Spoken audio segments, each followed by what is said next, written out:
মানবতা বিরোধী অপরাধের দায় স্বীকার করে রাজশাহীর সাবেক আইজিপি মামুন, শেখ হাসিনার বিচার কার্যক্রম শুরুর নির্দেশ। এসএসসি ও সমমান পরীক্ষায় পাশের হার ৬৮.৪৫, এগিয়ে মেয়েরা, কমেছে পাশের হার ও GPA 5। আগামী জাতীয় নির্বাচনে পোস্টাল ব্যালটে ভোট দিতে পারবেন প্রবাসীরা, শাপলা প্রতীক তালিকাভুক্তই করেনি কমিশন। ত্রয়োদশ জাতীয় নির্বাচন নিয়ে কোনো সংশয় নেই বিএনপির, বানচালে ফ্যাসিবাদের দোসরদের ষড়যন্ত্র দেখছে জামায়াত। আমরা দাবি করছি যে এই নির্বাচনে যেন অবাধ, নিরপেক্ষ এবং সকলের কাছে গ্রহণযোগ্য হয়।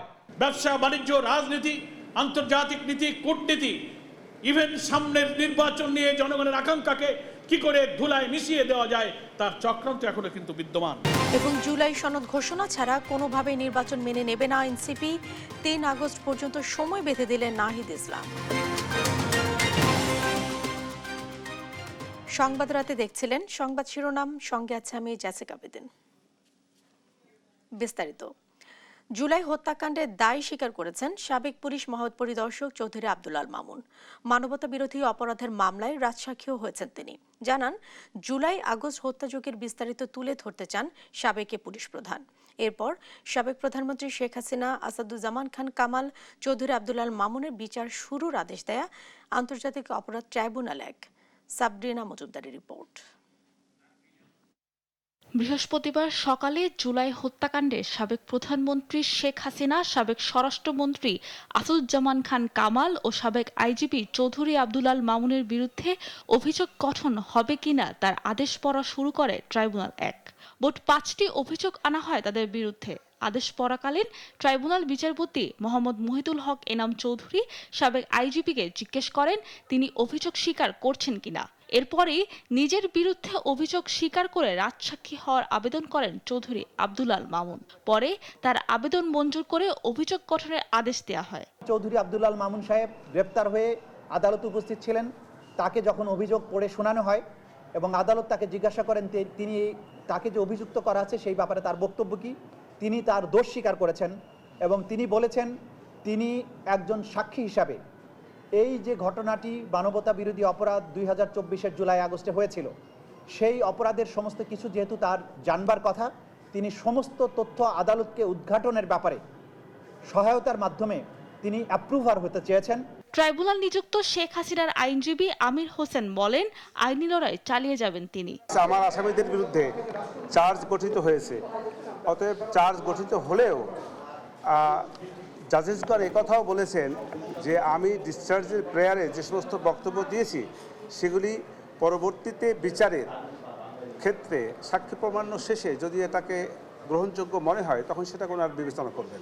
এই মামলার সূচনা বক্তব্যের জন্য ৩ আগস্ট ও সাক্ষ্য গ্রহণ শুরুর জন্য ৪ আগস্ট দিন নির্ধারণ করেছেন আন্তর্জাতিক অপরাধ ট্রাইব্যুনাল। এদিকে আবু সাইদ হত্যায় বেগম রোকেয়ার সাবেক ভিসি হাসিবুর সহ পলাতক ২৬ জনকে ট্রাইব্যুনালে হাজির হতে পত্রিকায় বিজ্ঞপ্তি প্রকাশে নির্দেশ দিয়েছেন ট্রাইব্যুনাল।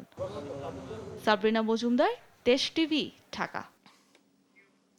প্রকাশ হয়েছে এসএসসি ও সমমানের পরীক্ষার ফল। গত বছরের তুলনায় এবার পাশের হার ও GPA 5 দুটোই কমেছে। এবছর সারা দেশে গড় পাশের হার ৬৮.৪৫%। বৃহস্পতিবার শিক্ষা বোর্ডে সংবাদ সম্মেলনে পরীক্ষার ফল প্রকাশ করা হয়। তন্দ্রা তারুণের রিপোর্ট। প্রকাশ হয়েছে এসএসসি ও সমমানের পরীক্ষার ফলাফল। এবছর পাশের হার ৬৮.৪৫%। বৃহস্পতিবার দুপুরে ফল প্রকাশ করা হয়। ঢাকা শিক্ষা বোর্ডের কনফারেন্স কক্ষে সংবাদ সম্মেলনে এ তথ্য জানানো হয়। আন্তঃশিক্ষা বোর্ড সমন্বয় কমিটির সভাপতি অধ্যাপক ডক্টর খন্দকার এহসানুল কবির ফল ঘোষণা করেন।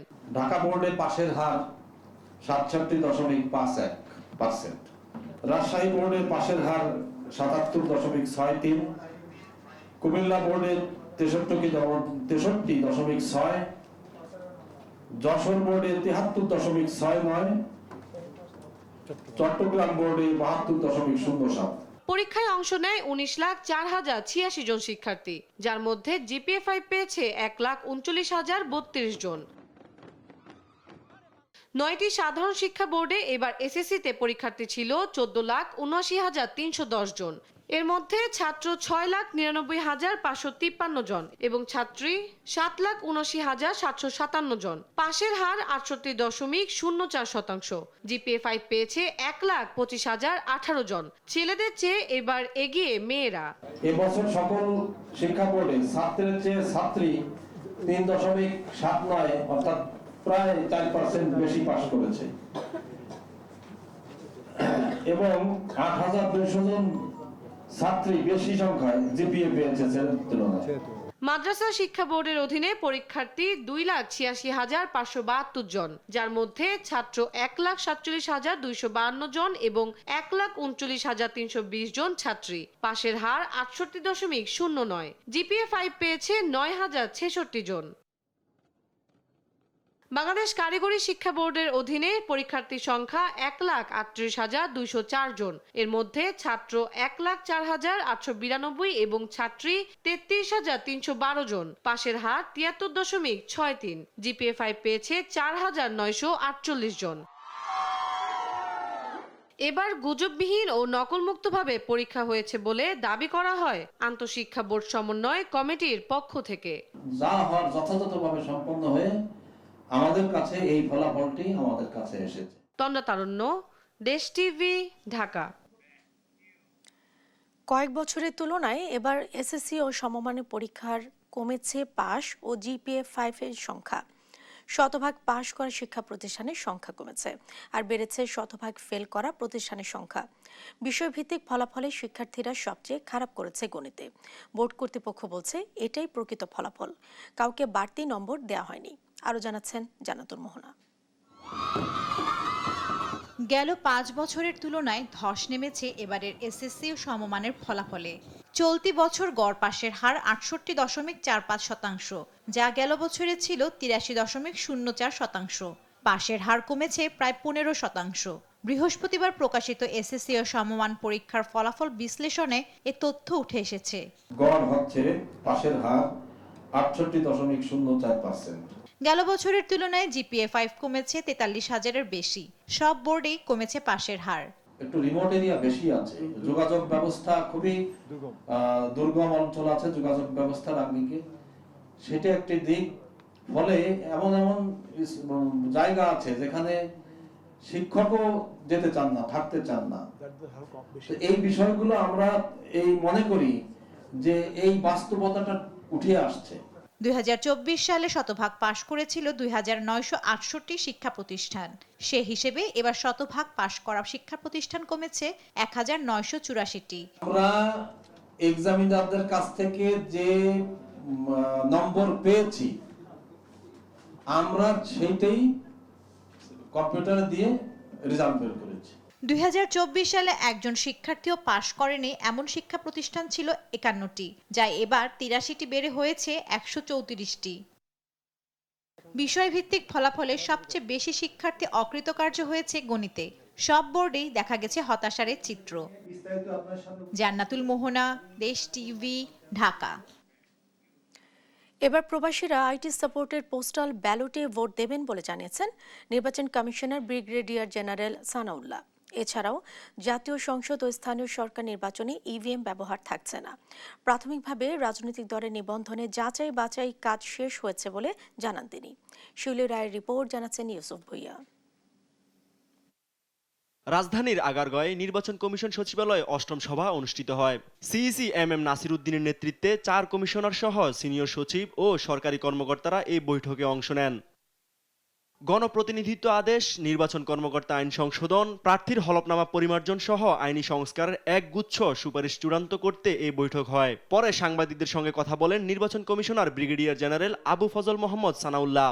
যে হলফনামা দিয়ে থাকেন, এ সময় তিনি বলেন পোস্টাল ব্যালট পদ্ধতিতে এবার প্রবাসী ভোট দিতে পারবেন। চূড়ান্ত সিদ্ধান্ত হচ্ছে ইনশাআল্লাহ প্রবাসী বাংলাদেশিরা এবারে ভোট দিবেন এবং ভোটের পদ্ধতি হবে পোস্টাল ব্যালট। জাতীয় সংসদ নির্বাচন ও স্থানীয় সরকার নির্বাচনে এবার ইভিএম ব্যবহার থাকছে না বলেও জানান তিনি।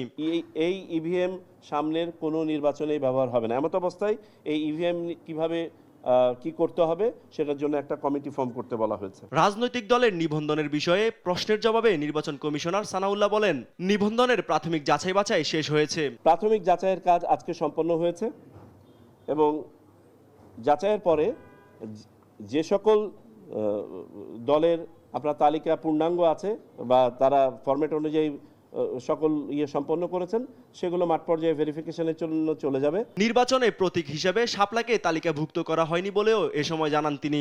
নির্বাচন কমিশন সবকিছু বিবেচনা করে শাপলা তালিকাভুক্ত করে নাই, এই হচ্ছে ফাইনাল কথা। বাড়ি বাড়ি ভোটার তালিকা হালনাগাদ কার্যক্রমে 44,66,000 বাদ পড়া ভোটার পাওয়া গেছে।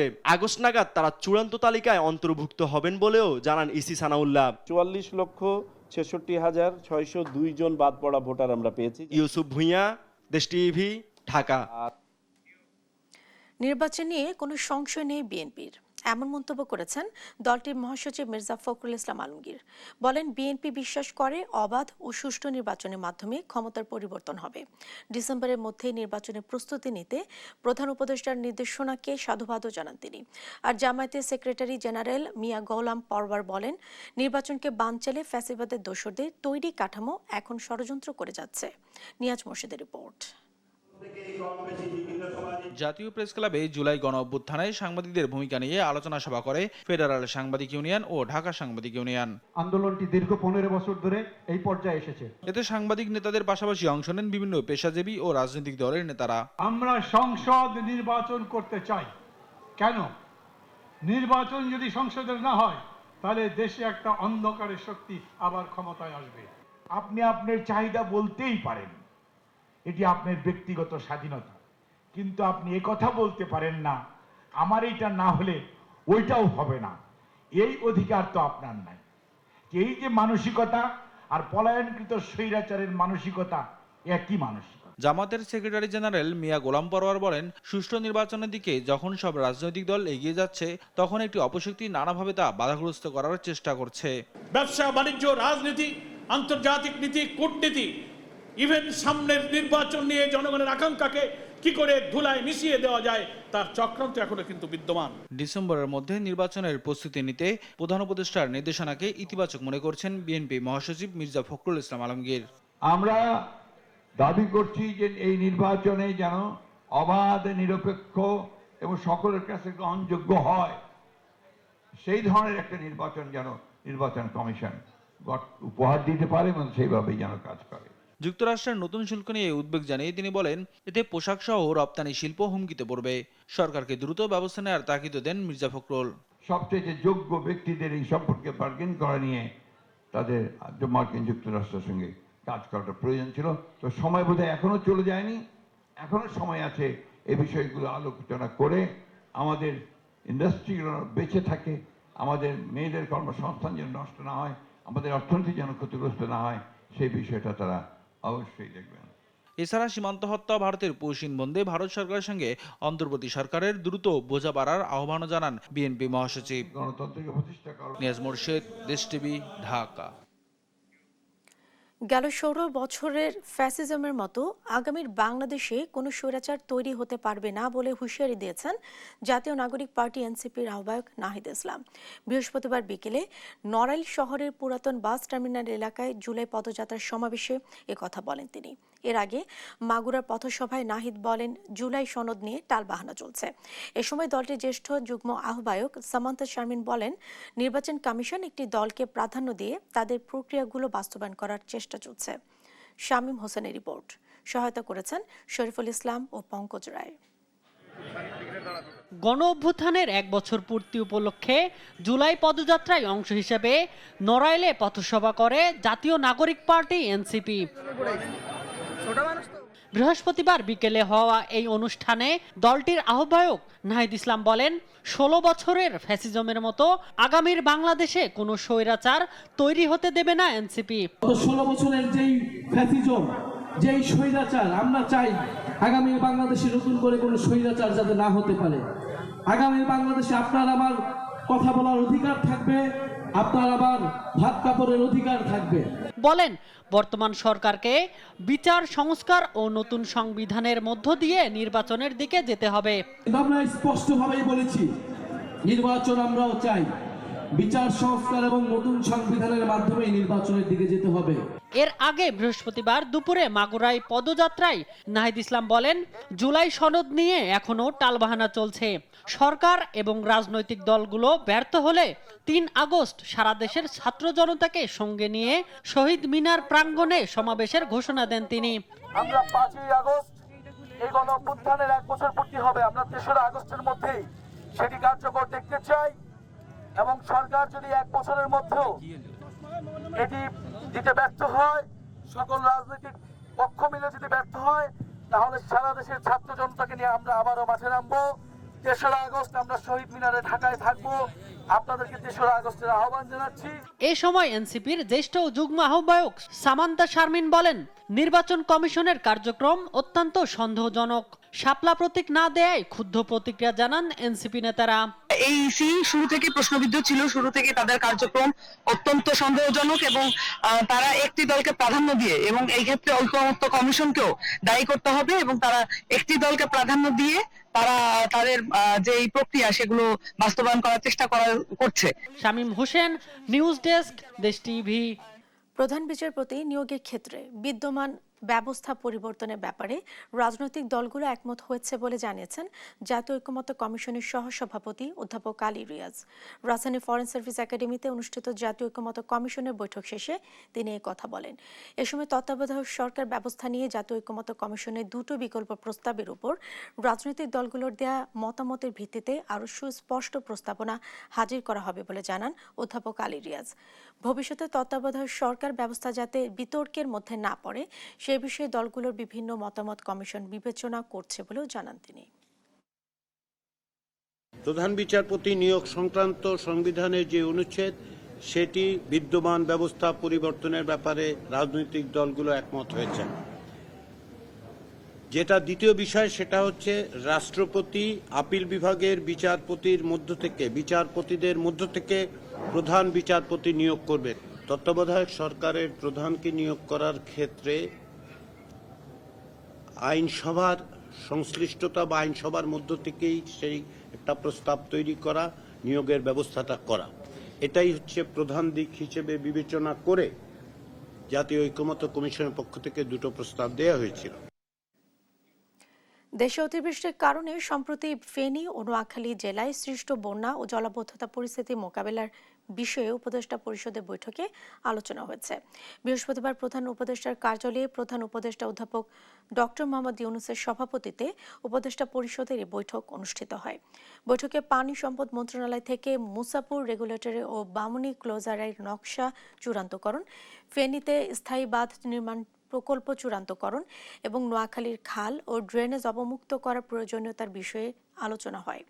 এর পাশাপাশি 2 জেলায় চলমান বন্যা ও জলাবদ্ধতা পরিস্থিতিতে ত্রাণ ও পুনর্বাসন মন্ত্রণালয় এবং স্থানীয় প্রশাসনের পক্ষ থেকে এখন পর্যন্ত কি কি ব্যবস্থা নেওয়া হয়েছে তা নিয়ে বিস্তারিত আলোচনা হয়। বৈঠকে জাতীয় ক্রীড়া পরিষদ সংশোধন অধ্যাদেশ 2025-এর খসড়া নীতিগত ও চূড়ান্ত অনুমোদন দেয়া হয়। দর্শক, ফেনী ও নোয়াখালীতে বন্যা পরিস্থিতির আরও অবনতি হয়েছে। পানিবন্দী হয়ে পড়েছেন লাখো মানুষ। নোয়াখালীর বন্যা পরিস্থিতি জানতে আমরা সরাসরি যুক্ত হচ্ছি সহকর্মী মামলা সুজনের সাথে। সুজন, নোয়াখালীতে দুর্গতদের সহায়তায় কি উদ্যোগ দেখছেন, আর পানিবন্দী মানুষদের এখন কি অবস্থা? জেসিকা, আপনাকে যদি শুরুতে জানাতে চাই যে আজকে সকাল 11টা পর্যন্ত কিন্তু আবহাওয়া একটু ভালো ছিল। গতকাল রাত্রে থেকে আজকে সকাল 11টা পর্যন্ত বৃষ্টি না হওয়ায় কিন্তু জনমনে একটি স্বস্তি ফিরে এসেছিল, কিন্তু দুপুর 12টার পর থেকে থেমে থেমে আবার যখন বৃষ্টি শুরু হয়েছে তখন জনমনে আবার একটি অস্বস্তি শুরু হয়েছে, একটি আশঙ্কা বিরাজ করছে যে জলাবদ্ধতা পরিস্থিতি অবনতি হওয়ার দিকে। তো আসলে যে আপনাকে যদি জানাতে চাই যে গতকালকে যে 17 থেকে 19 সেন্টিমিটার পানি কমেছিল, সেটি গতকাল রাত্রে বৃষ্টি না হওয়ায় 2 সেন্টিমিটার পানি কমেছিল, কিন্তু আজ দুপুর 12টার পর থেকে কিন্তু বৃষ্টি আবার হওয়ায় যে 4 সেন্টিমিটার পানি বেড়েছে নোয়াখালীতে। ফলে যে অনেক মানুষ আবার পানিবন্দী হয়ে পড়েছে। নোয়াখালী যেসব জায়গা জলাবদ্ধতার সৃষ্টি হয়নি, আজকে দুপুরের বৃষ্টির পর থেকে কিন্তু সেসব জায়গায় কিন্তু পানি উঠা শুরু করেছে। তো আপনাকে যদি জেলা প্রশাসনের সূত্র মতে যদি একটি তথ্য জানাতে চাই, সেটি হচ্ছে যে পুরো নোয়াখালীতে প্রায় যে 57টি ইউনিয়ন, 5টি উপজেলার 57টি ইউনিয়ন ইউনিয়ন জলাবদ্ধতার কবলে পড়েছে। এর মধ্যে পানিবন্দী হয়ে পড়েছে 41,840টি পরিবার। প্রায় 2,31,000 মানুষ কিন্তু পানিবন্দী অবস্থায় রয়েছে, যারা ঘর থেকে বের হতে পারছে না এবং ফলে তারা এক প্রকার দুর্ভোগের মধ্যে রয়েছে। আরেকটি তথ্য জানিয়ে রাখতে চাই যে এই জলাবদ্ধতা বা অতি বৃষ্টির কারণে বা অতি বর্ষণের কারণে কিন্তু আংশিকভাবে প্রায় 40টি বাড়িঘর বিধ্বস্ত হয়েছে। আর এ পর্যন্ত আশ্রয় কেন্দ্র খোলা হয়েছে 40টি, যেখানে প্রায় 20,000-এর মতো মানুষ আশ্রয় নিয়েছে বলে আমরা জানতে পেরেছি। তো নোয়াখালী জেলা প্রশাসন সূত্রে কিন্তু আরেকটি তথ্য জানতে পেরেছি যে মেডিকেল টিম গঠন করা হয়েছে যে কোনো পরিস্থিতি মোকাবেলায়, যে জেলা সিভিল সার্জনের উদ্যোগে মেডিকেল টিম গঠন করা হয়েছে। একই সাথে সে প্রায় 9,000-এর মতো স্বেচ্ছাসেবক প্রস্তুত রয়েছে যে কোনো দুর্যোগ মোকাবেলায়। কোথাও কোনো দুর্যোগ প্রবণিত এলাকা ঘটনা ঘটার সাথে সাথে যাদের স্বেচ্ছাসেবকরা যেতে পারে সে ব্যাপারে প্রশাসন প্রস্তুত রয়েছে। একই সাথে 500 মেট্রিক টন চাল মজুদ রয়েছে প্রশাসনের পক্ষ থেকে এবং প্রায় 18 লক্ষ টাকা প্রস্তুত রয়েছে জেলা প্রশাসনের পক্ষ থেকে যে পানিবন্দী মানুষের জন্য। আপনাকে আরেকটি তথ্য জানিয়ে রাখতে যে সন্ধ্যার পর থেকেই কিন্তু বৃষ্টি আস্তে আস্তে বাড়ছে এবং এই বৃষ্টি যদি এভাবে অব্যাহত থাকে কিন্তু নোয়াখালীতে যে জলাবদ্ধতা পরিস্থিতি আরো অবনতি হতে পারে। একই সঙ্গে কিন্তু জেলাবাসী যে বন্যার একটি শঙ্কা করছে মনে, যে গতবারের যে ভয়াবহ বন্যা হয়েছিল, এই গতবারের বন্যার কারণে কিন্তু যে একটি ভয় মানুষের মনে রয়ে গেছে এখনো, এবং তারা যেটি বলছে যে আসলে এইভাবে যদি বৃষ্টি অব্যাহত থাকে তাহলে আগামীকাল সকাল অবধি কিন্তু যে পানি হতো বা বিপদ সীমানার উপরে উঠতে পারে। এ হচ্ছে নোয়াখালী থেকে জলাবদ্ধতা নিয়ে আমার কাছে সর্বশেষ। জেসিকা।